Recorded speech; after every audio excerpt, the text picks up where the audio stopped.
Let's talk about the biggest gossip in all of Greek mythology. Well, he's not so much as a gossip as he's someone who can see everything, so there is no secret safe from him. We're talking about the Titan sun god Helios. His parents were Hyperion and Theia, and he also had some pretty important sisters, one of them being Selene, the moon, and the other being Eos, the dawn. I'm sure you can guess, but Helios had a very important job. Basically, he has to go over from the east to the west every day because he is the sun. Now, the ancient Greeks, at least in some sources, didn't realize that the earth was round and didn't realize that the earth was as big as it is. So in some sources, they've tagged actual places from east to west that, the sun started and stopped.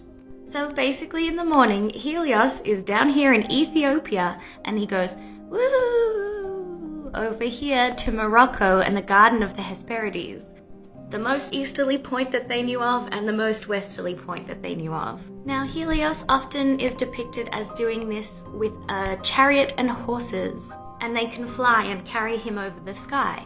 Sometimes, though, he's in a little cup.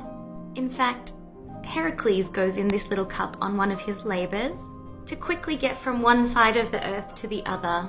Helios crops up in a lot of myths, especially when people are trying to keep something a secret from other gods and goddesses, such as the affair between Aphrodite and Ares. Helios saw that and he told Hephaestus. He was also the one to tell Demeter where Persephone was after she got abducted.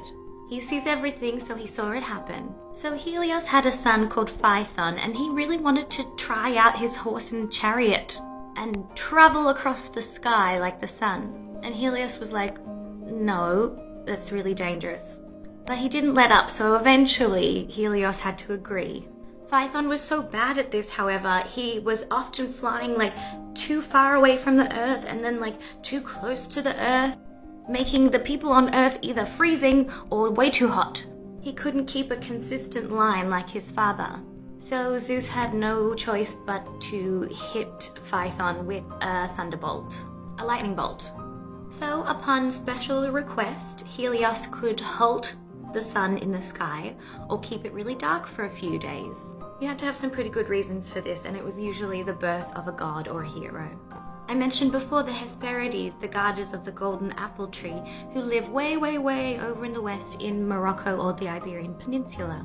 It was said that here they tended to the horses on behalf of Helios.